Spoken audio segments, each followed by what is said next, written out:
I got stuff for you. Holy moly. I need to get some snakes and release them around my house. But they love eating people. They love eating kids. These guys are the scientists of the supernatural, lecturers leaving lessons for inquiring laymen.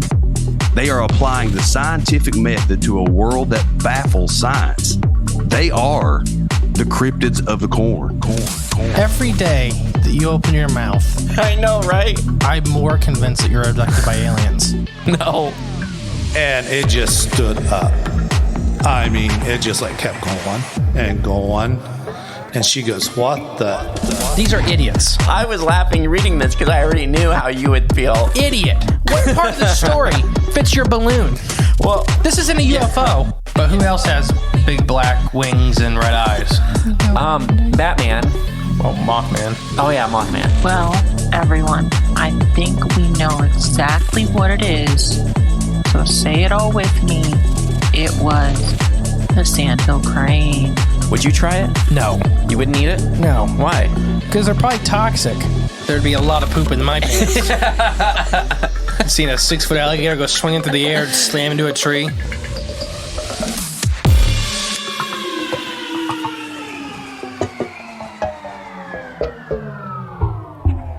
Welcome back to Cryptids of the Corn podcast. I am the great and powerful Mystery. Oh, yeah. And I'm J-Clone37.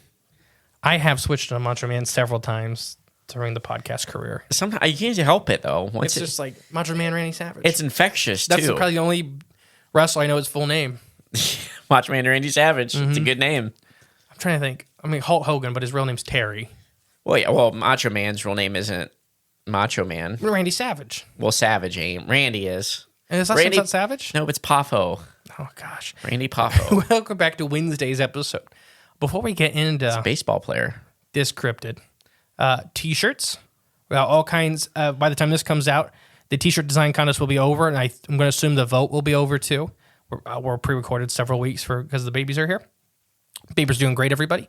But yeah, we all got all kinds of really awesome new T-shirt designs on the website. Oh, yeah. We're going to be at Monster Fest. That actually is probably this weekend when this comes out. So we'll see you guys at Monster Fest. I'll be there. I'm trying to find somebody to go with me. So if you're coming, come hang out at the booth. Come hang out with Mr. E at Monster Mr. E. Fest. I think Shannon LeGros going to be there. Probably. I imagine so. Man. Shannon's friend with all those. I'm missing it this year. But come hang out at Monster Fest. Then it's the Hocking Hills Bigfoot Festival. And then it's Squonkapalooza. And then it's Bigfoot and Brews. And then it's Mothman. And then it's our event. Ohio Bigfoot Jamboree, October 5th. Tickets in the link below. Come see the amazing speakers. Come have a fun day. It's gonna be a ball. Yep, We're in Ada, Ohio. In Ada, Ohio, we're hosting. We're speaking. We got B Mills. We got Joel Thomas. We got John Hickenbottom. We've got 1, 2, 3, Jake. 4, and Jake Dressel from. And well, you can go ahead and finish Jake. Jake. Are you going to say Brian, the MC? Yeah, I'll get to that. But Okay. Go ahead, finish Jake's. Jake, local researcher, was accompanied me at Nothing. Just accompanied me at Encounter Quest this year. So, Jake, good friend of the show, be speaking, having his speaking debut publicly. Jake's very knowledgeable. Yeah, I think so. I think this is his first. As far as a speaker, he emceed with you and stuff like that at Encounter Quest, which was awesome. And then Brian Wolf, MC from Wolf Rock Radio. So you made fun of me, and then it got you. Yeah. Well, it's known for me. know. It's a known commodity. I know. For the great and powerful Mystery. And then obviously we're speaking as well. Right.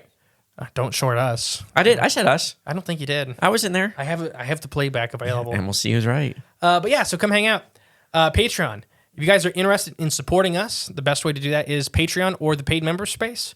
I prefer you guys using Patreon. The paid member space I built, so it is a little clunky, but it works. It works. You can listen to all the things you listen on Patreon on our paid space. That's only for real. I tell people, some people really don't like Patreon, so that's what that's for. But, Patreon and the paid member space links are below. Just get one or the other. Same perks, same everything. Speaking of perks, the mini cryptid figures and the custom exclusive T-shirts for Patreon just went out a couple weeks ago. So that's super exciting. Very exciting. Yeah, that's pretty much all the front of house stuff. Do you have anything to add? Well, if you liked our figurines, little clay figures, or if you always desired to have one but haven't purchased one, you just need to see it in person. If you come to Ohio Bigfoot Jamboree, October 5th in Ada, Ohio, you can find... Yeah, she'll be there, yeah. Yep, she will be there selling her custom-made clay figurines. So if you want to check one out in person, come to Ohio Bigfoot Jamboree, October 5th. All right, I got some new reviews. Ooh. 5-star reviews. Remember, everybody, we read 5-star reviews. Yeah, so if you haven't sent one yet, please send us a 5-star review. We'll read it on the show, and I don't know, it'd be fun. Yeah, this is from Lost in the 50s. Ooh. It's a Mystery is the title. These guys are a 5-star podcast professionals. My favorite podcast by far for the subjects they cover. A pleasure to listen to. Great people doing great things. Keep up the great work, guys. Wow, thank you. Thank you. Who's that from? Lost in the 50s. Lost in the 50s. I like the name, too. Thank you. Appreciate it. Appreciate it. This one's from Claire E. 1037. Okay. Love these guys. As a college student studying environmental sciences and microbiology, I love the way these guys connect the supernatural with science. I've always loved cryptids, and it's cool to add a new one to my internal library. Keep up the great work, guys. Thank you, Claire. Much appreciated. And that's what we do. It still kind of cracks me up every now and then, when you actually see these guys are professionals. I mean, we are. We've been saying that since the day one of this podcast, professional podcasters here.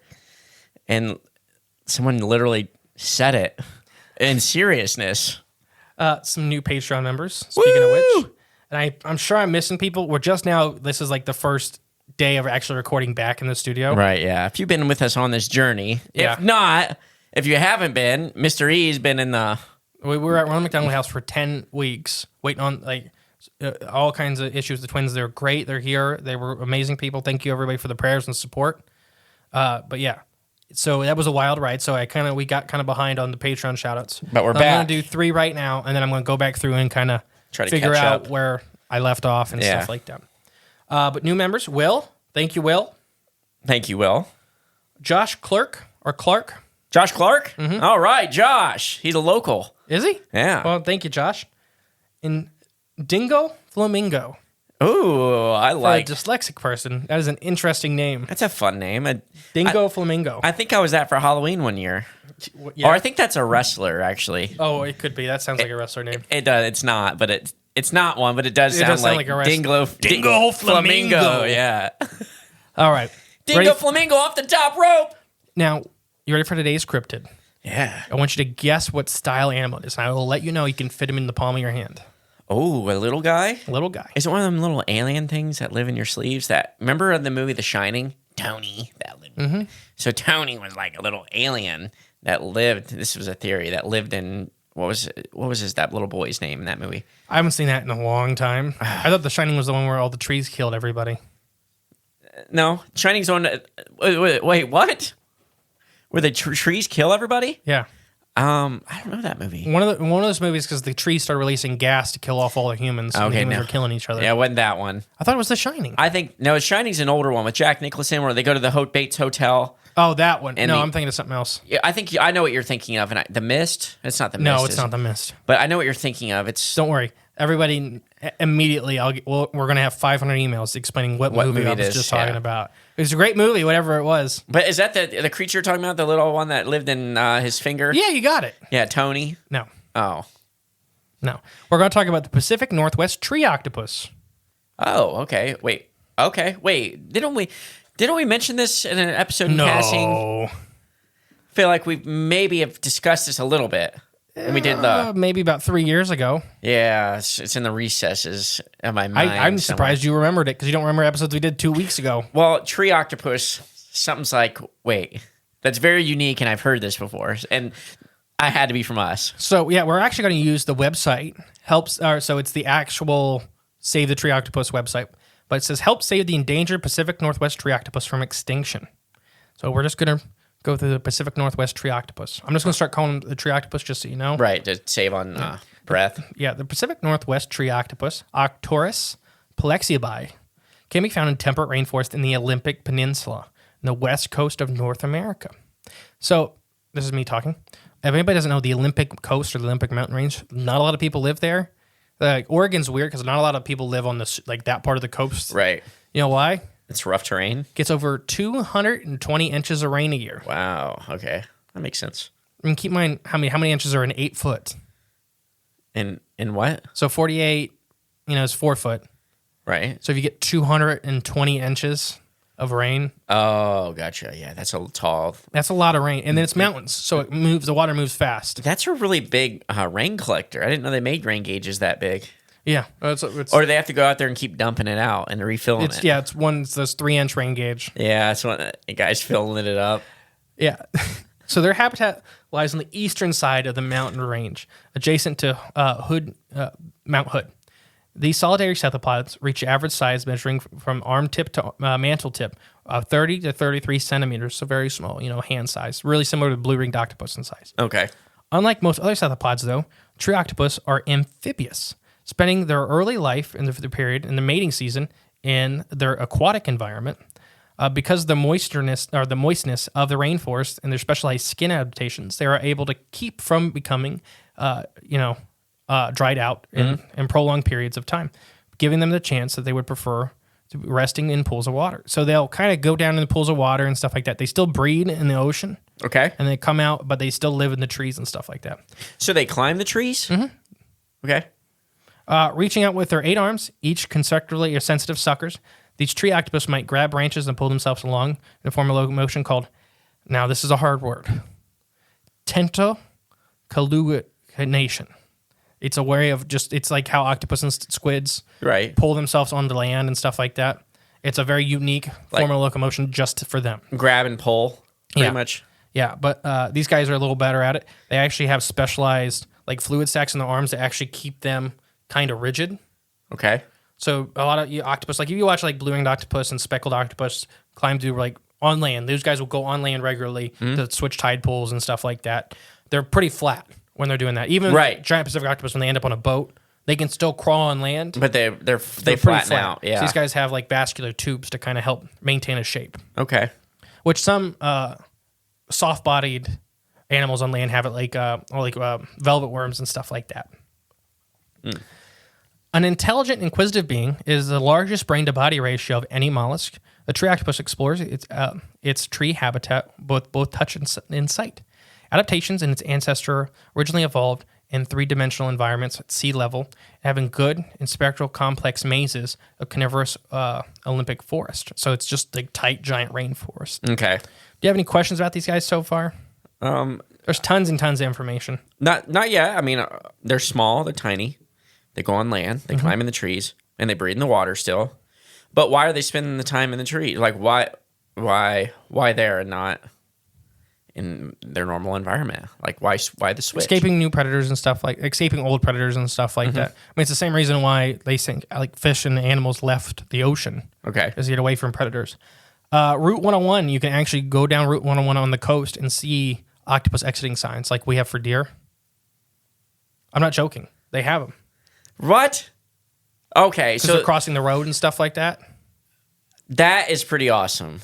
I never would have imagined that would have been a real thing at all. It's right there. Yeah, it's Route 101 and the Olympic Peninsula Highway. Just so you guys know, he showed me the road sign, a picture of it, and I had a debate in my own head for a quick second. Is that real or is this a joke you're making here? So the reproductive cycle of these tree octopus is still linked to the roots to the water, like most amphibious animals. Right. Think of salamanders and that kind of stuff. Puget Sound, which if anybody's listened to Cryptids of Corn for a long time, when we did our giant octopus of Puget Sound. Yes. Puget Sound is has the biggest octopus in the world. I think that was the episode we may have mentioned these in, maybe. I don't know. It could have been because it's the same area. Yeah. But Puget Sound, that's probably one of my more favorite episodes because the giant octopus literally pulling on the cables and playing around and stuff like that. Literally some of the biggest octopus in the world. But they go down there.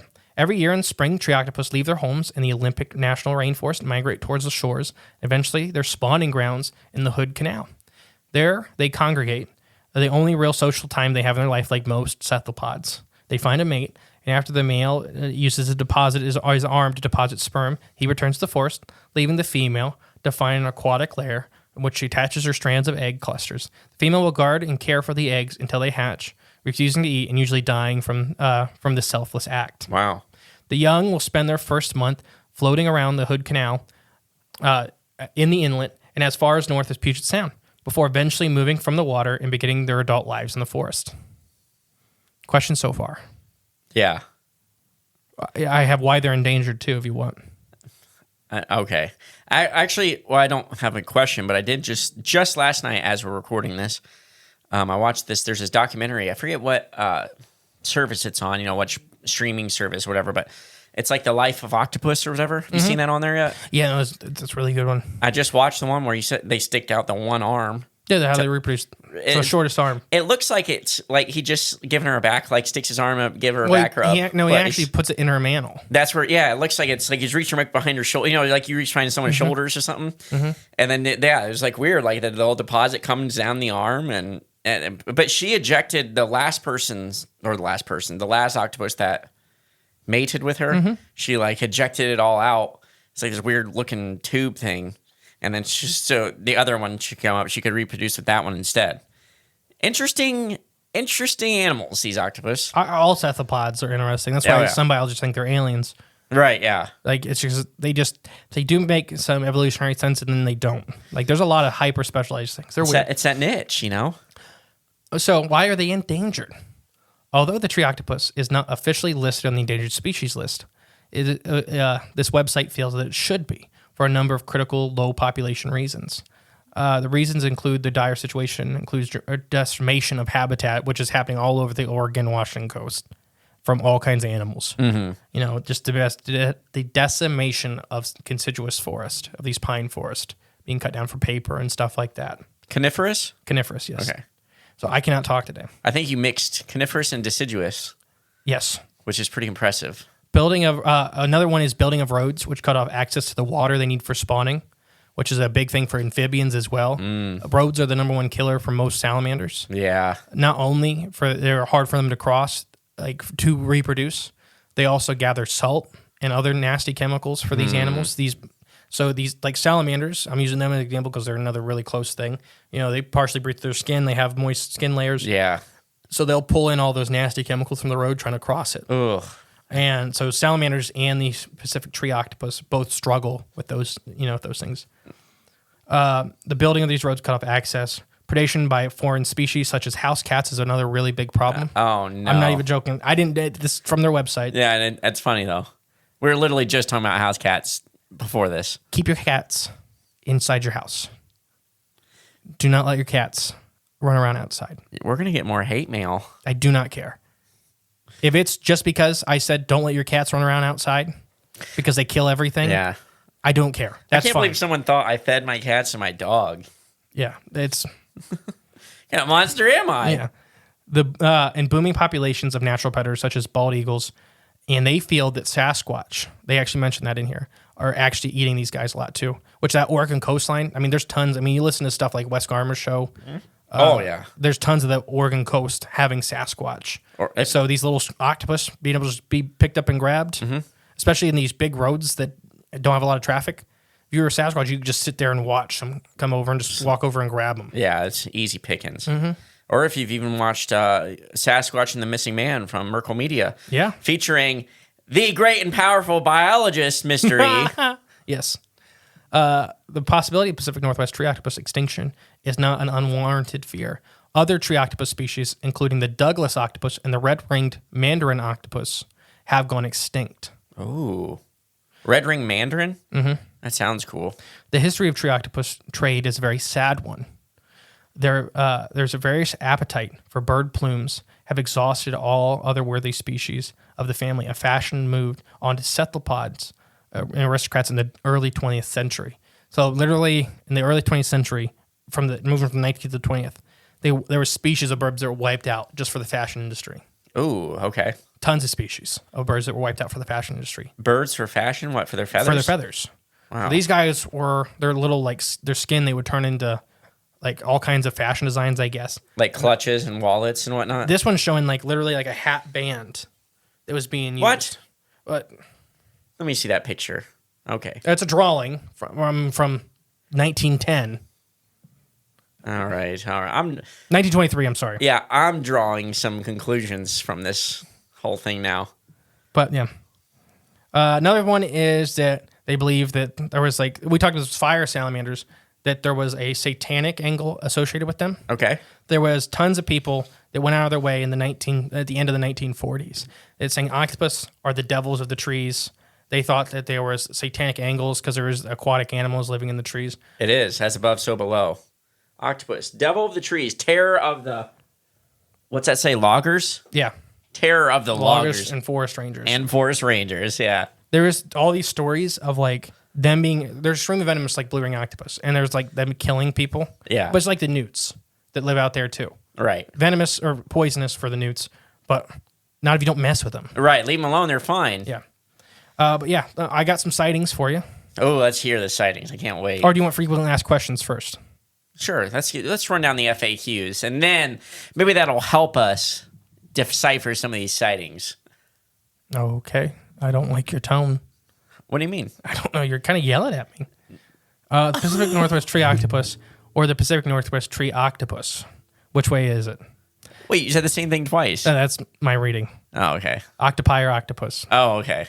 It would be octopus because it's one species. Is octopi a thing? Like, is Both that really... octopuses and octopi are considered acceptable plural forms of octopus. Or octopi has become acceptable only because it's prevalent usage. Yeah. It's technically incorrect. Like the word forte. Octopodes are the technical correct term. Okay. Did not know that. Mm-hmm. What about cacti? Same thing? I'm not sure about cacti. I'm on an octopus website. Did you not, the word forte, you ever heard that? You know, that's my forte. That's initially was incorrect, but since so many people used it, it became correct nomenclature. The original pronunciation is just fort. Oh, I'm sure there's a lot of that stuff. But now forte is acceptable. One of the big questions aren't rainforests only found in the tropics? Oh, okay. Which is no, Right, no, not at all. Tons of rain. There's temperate rainforests is the difference. Right. There's tropical rainforest and temperate rainforest. Rainforests are like deserts, they're defined by amount of precipitation they get. Mm-hmm. And obviously tree cover. The Antarctica is technically a desert because it gets little precipitation, even though technically it's full of water. Yeah. You just can't drink it. Right. You can gnaw on it. Yeah. Can you actually have a pet tree octopus? No, they are, even though they're not on the endangered species list, they are protected by the state of Oregon. They can scramble and scurry easily away. They are venomous. And anybody that's kept octopus, I don't know if you watching the people that keep octopus. We've talked about like Hank the octopus that always got out of his enclosure and would walk around that was actually, I think, in California. And he was a giant Pacific octopus. Was he the one taking photos of the family? No, that's a different one. Okay. That was a mimicry octopus, I believe. Okay. Octopus are incredibly intelligent, very, very hard to keep in captivity. Yeah. They're not a casual pet. They're hyper intelligent animals, and they can get out. Did you ever see that documentary, My Octopus Teacher? Yes, it's really good. Yeah, it is. Good recommendation for you out Some there. sightings. Not a lot of these are pretty old, but let's see, which one do we want to do first? It's a really cool website. Everybody should check it out. What is it again? The Pacific Northwest Tree Octopus .com. Okay. This is 2021 9/11. Today, Walnut Creek, California. Thanks for your work for these beautiful creatures. I was gazing out my door into the country yard of my apartment complex, and I sighted one of these beautiful creatures scrambling to get my camera. I was only able to get these 2 shots of it. The critter leaped from its trees on its branch and disappeared into the background. Yeah, you can kind of see it. It's that blob that was kind of falling. Oh, okay. In which there are prehensile tail salamanders out there. They kind of do the same thing. I just swear I thought you were about to say prehensile tail octopus out there. And that's what? They're famous for just falling out of these giant trees. Yeah. Because they don't have the terminal velocity for them is not fatal. Gotcha. So they'll just drop. They'll just drop. Doesn't matter. It's like, and they'll be like, and that's what these guys will do too, is they'll just kind of like drop. There's a lot of frogs out there that'll do that too. Okay. Because it's just easier than trying to escape a predator up there. Yeah. Just be like, I'm going to fall 300 feet. Yep. I'm going to be fine when I get down because they don't weigh nothing. Right. It's like throwing ants off the Empire State Building. Or throwing a cat off one. What? Yeah. Even cats. I don't know. I just had to do that. But 21/6/16. Okay. This is something they sell plushies for them, and that's kind of a fun thing. They go out And hang them on the trees. Yeah, and you can actually one of these trails like they do they do the octopus walk. Yeah. Once a year. That's pretty funny.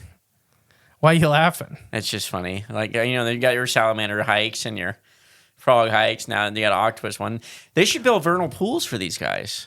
So they have to breed in salt water, otherwise they wouldn't. Rare tide sighting of a pools. tree octopus, predation by a red-tailed hawk. What is what? It's being hunted by a red. Yeah, so that's actually, you see the octopus in the claws of the hawk, and it's eating it. Oh, okay. Nice. Snatch them right out of that nest. Now, do they like? Oh no, never mind. They don't. They breed in the water. But now, do they have like little shelters or home that they like? So a lot of create? times it's like knots and trees and stuff like that. They hide in or something. Yeah. Okay. Why are you laughing? I don't know. Is it building like a tree, like a bird nest, but an octopus nest? That'd be interesting. Wouldn't it? Have they found any of those yet? Here's one. I don't think so. Here's one of somebody claiming that is an octopus in the snow they have out there. No, come on. It's mimicking What's it mimicking? Death? the snow. That's why it's the color of the snow. Is it mimicking a dead frozen body? Yeah. It blends right in. Now, why do you keep laughing? Okay. There's a cousin, the tree-ringed octopus was seen.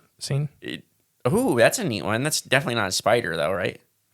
I don't think it's a spider. It looks like an octopus to me. Oh, okay. Where are you really asking why you want me to say why I'm laughing or no? Yeah. Okay, all right. Let's rewind the tape a little here. Okay. Let's go back. Tons of sightings. There's hundreds on this website. I don't want to ruin anything for. I don't get why it's funny. Okay. Well, I'm gonna go out on a limb here. Get it? Tree. Well, before you do, don't go on them. You can actually go to their website and there's activities and stuff you can buy to help the blue ring, or not the blue ring, the tree octopus. Huh? You can actually trick or treat for tree ring octopus, where you go out there and you can actually feed them on their trails during certain times of the year, and they actually give you candied corn and shrimp. That is hilarious. It's a box. I'm not joking. You can buy it right now. Yeah, that is It's a box of candied corn and shrimp. disgusting. They also build octopus houses. Ah, There you go. it's like a bat house. Yeah, it's very similar actually to a bat house. Yeah. But they do this and they go out to the preserves and stuff and attach these houses and help for the tree octopus. There's also expeditions twice a year to help count numbers and species and stuff like that. Nice. So, I think we should build some of those for the Ohio Bigfoot Jamboree. October 5th, Ohio Bigfoot Jamboree. We should build some of those and sell them some the tree. Okay, how do you say their name again? It's the Pacific Northwest West. Tree Octopus. Tree Octopus. Mm-hmm. We should build some Pacific Northwest Tree Octopus houses for people, souvenirs to. Maybe they can attract one in. Yeah, there you go. Maybe we can move their habitat zone, more inland. No, I mean, they need to get to the ocean. Well, there's river systems and stuff. We might be able to, what's that? Evolution, adaptation. What's that called? What do we call that? Adaptive evolution or whatever? Yeah, adaptive or evolutionary radiation. Yeah, that radiation. We'll radiate them to the Midwest to freshwater. If you want to donate and stuff, they suggest the World Conservation Union is a big one, the Wildlife Fund, the World Conservation Monitoring Center, and the Green Press Initiative. Wow. Are the 4 organizations they suggest to help kind of look into these guys. Other cephalopod websites is the cephalopod page, Octopus News Magazine Online, Nice. which these guys have been featured in several times. And then the Gibbous Cephalopodus is a website, which is the gibbon octopus. Okay. And that is, I think, New Guinea. It's where they live in the trees there. Ah, okay. Yeah. Nice. Okay. All right, now you want me to Yeah, go ahead. say why I'm laughing? Because when you first started this, we're getting into it, part of me is like, I couldn't decide whether you're talking about if this thing's just a cryptid or a real documented thing that, I'm shocked this wasn't featured on an episode of Freaky Fauna Friday. But once you showed me the drawing of the hat, then I was like, okay, I see what's going on here. It all clicked with me. It was the hat. The hat was the giveaway. What? This thing's very, very real. You should donate and support this thing because it's very real. It's a very legitimate thing existing out there. No, okay. You're not saying anything. This is Clone 37. I got to tell the truth. So Clone 37's program to tell you this thing ain't real. This is a fun joke. This is a fun prank. That's the picture that gave it away. The hat is the one that, okay, the hat's what pushed me over the edge. Everything else was like, okay, maybe these are just like old lumber lore, folklore stories. I'm like, wait, but once you showed me that, it's literally a little octopus sitting on a woman's head. It's hilarious. So this was an interesting thing. This is a hoax, quote unquote, designed by Lyle Zapato. The Pacific Northwest Tree Octopus is an internet hoax created in 1998. Nice. The early days of the internet. This fictitious endangered species of cephalopod was reported to live on both land and in the water, and was said to live in the Olympic National Rainforest near rivers, spawned in the water, and its eggs were laid. The majority of its predators were Sasquatch. The Pacific Northwest Tree Octopus website is among the number of sites commonly used in the internet literacy class in school, although it is not created for that purpose. Huh. So this website is still visited by hundreds of thousands of people a year. Wow. And it looks like it's from the 1998. Yeah. It's gotten a couple face polishes, but this is used to teach. The Library of Congress actually mentions this website a lot. What's it used to teach? Internet literacy. So you can decipher real and fictitious information. Okay. To kind of help teach maybe some of our older generation that not everything on the internet's real. Right, yeah. Okay. But yeah, no, it was... The funny thing is there's some funny things that have happened with this... as a result of this website? Yeah. Okay. Yeah. There was... I'll read you some things. Because it got to like some lawmakers and stuff like that. It was really funny. Let me get to where I was. Like it got to them like without them realizing it was a hoax? 100%. 2007, the U.S. study found that slightly more than half of 27 of 53 school children taking part in the study reported the website was very reliable. So they were using this for kids and stuff like that to see if they could decipher fictitious information and stuff like that. Over half of them found that they thought the website was real. It's really well written. It looks like Yeah. It's until you get to some of the pictures and the sightings. I skipped over a lot of them where there were like a rubber octopus in a tree or a stuffed octopus in a tree. But yeah, so they kind of use it for that. It did get to, I'm trying to find where I lost it. Anyways, it did get to some lawmakers for a while with the proposed, it got mixed in with some proposed endangered species and for the West Coast. And it almost got put into law that it was an endangered species. That would have been freaking great. And this was one I always talked about when I was a biologist to show that lawmakers that make the rules on this stuff know nothing. Yeah, exactly. Yeah. They know nothing about any of this. That would have been, if someone snuck that in, like shoehorn in. Now they can do it. They do that with, other like big bills and law, stuff they're passing where they sneak in all these different. Lyle didn't do that. The guy that made the website didn't do this. He did this for fun. Oh, no, absolutely. He did not try to trick the government. He did not. Some group found it. And they did it. And they were like, oh no, these guys are getting ready to go out the door. It's just funny, though, that how that stuff can almost sneak through. But at the same time, they do legitimately sneak other things through, to pass along, like we got to spend all this money to fix this big problem. But in order to do it, you also have to approve this thing where we spend a bunch of money, send it overseas, for this other area. So, if you don't want to help kids here, or if you want to help kids here, you better send money over there too. I don't know. But then ideas like this, fake tree octopus, you almost slip into a law like to give it protection, and they don't even see it. Well, obviously somebody did, but man, I wish that would have made it through. That would have been great. That should be a goal of ours. Get a fake species through. Protection. Just get it protection, yeah. No, I thought you'd get a kick out of that. Yeah, that's funny. I mean, I was trying to read more, but I was trying not to laugh. Because it was getting worse the more you read. I know. It kept devolve. That's why at first I came in with an open mind, okay, old folklore story. Didn't think it was something that was around. Because I stopped with the about page. Yeah. Most of the way through. Frequently asked questions. Just because when it started getting there was massacres of them in the 1950s. Yeah. I was starting to laugh and laugh myself. No, it's one I knew about for a long time. This was I found this in the 6th grade. Yeah, that's awesome. That's a funny one though. It's a funny. But the funny thing is, there's a lot of evidence. Speculative biologists for the future think that cephalopods will come back onto the land. Yeah. and because there's already a bunch of cephalopods that are living extremely long periods of time on land, Okay. able to hold water in their mantle or breathe through their skin a little bit, Yeah. stuff like that.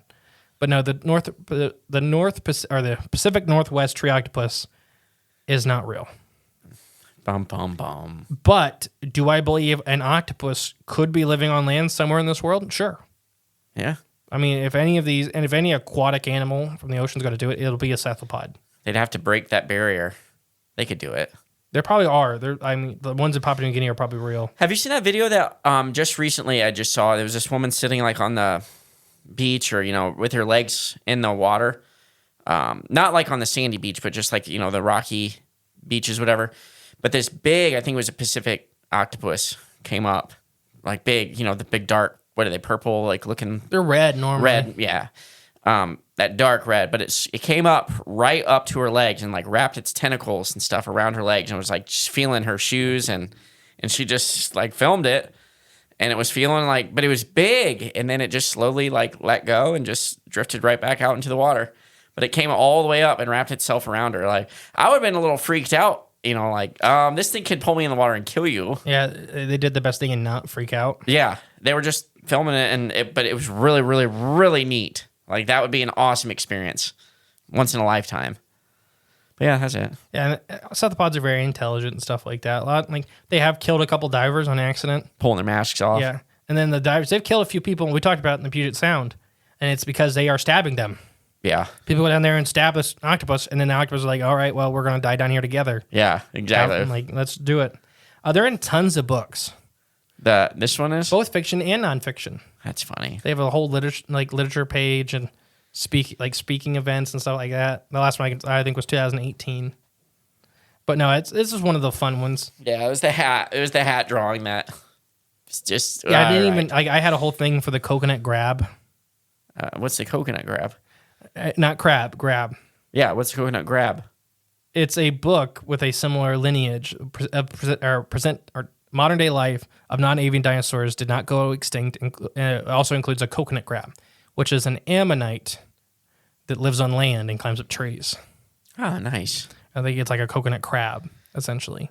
Gotcha. It just made me laugh. But people say the ammonite, like the coconut crab's real and stuff like Yeah. that. I don't know. I think it's possible. I don't think this obviously isn't real. No. It's been on cartoons and stuff like that. The Japanese had a lot of fun with this. No joke. Like it was in a lot of Japanese media. I don't know if somebody like took it seriously. Just found it really funny. I don't know. Like a Japanese kids show centered around bizarre creatures of the world. Kurakakara had one of these animals. I think you can wash your mouth out after that. It didn't sound good. But it had Pacific Tree Octopus in the show, showing them as real life animals from the Pacific Northwest. That's pretty funny. I thought you'd get a kick out of this one. No, and it's like, I guess I did this episode to show you that, like, there's tons. Like, this website looks great. Like, there's tons of information. All the stuff you want is there. Everybody's in on the joke. So, would you call this a hoax? Or you going... Or, like, is this just done in fun? Like, is this one of those things, like... This is art. Yeah, is it that? Like, I don't think this would be called a hoax because I don't think it was originally done with any nefarious. Yeah, I don't think the intentions were to trick people. It did happen though. It did, I guess, become a hoax. But the guy that made it, I don't think had nefarious intentions. So I guess it would be a hoax, but not for to hoax people and I don't know. I guess to monetarily trick. I don't deceive people. Yeah, he was having fun in the early days of the internet. Exactly, yeah. That's why it's more of an art thing to me. It's a hoax, but it's more of an art project. It's a social project. I don't know, experiment. I just thought this was fun. Like they have they have jungle walruses too and stuff like that over there. There's a lot of fun stuff. I mean, if you could be creative and convince people that there's an animal out there that exists that it seems a little odd. I mean, it's funny. If you open the Lumberland folklore. It's bestiary. It's this. This is a lot better than. Yeah.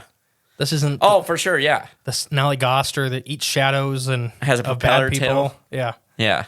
That's a good one, though. That is a good one. Yeah. All right. I've been the great and powerful Mystery. I've been JClone37. We'll catch you next week, guys. Bye.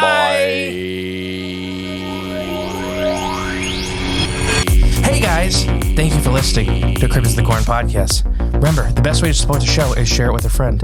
But if you are craving more of the J clones and more from Mr. E, there's always extra content on Patreon and our paid member space on cryptidsofthecorn.com. We'll catch you next time with more exciting, fun, and informative information.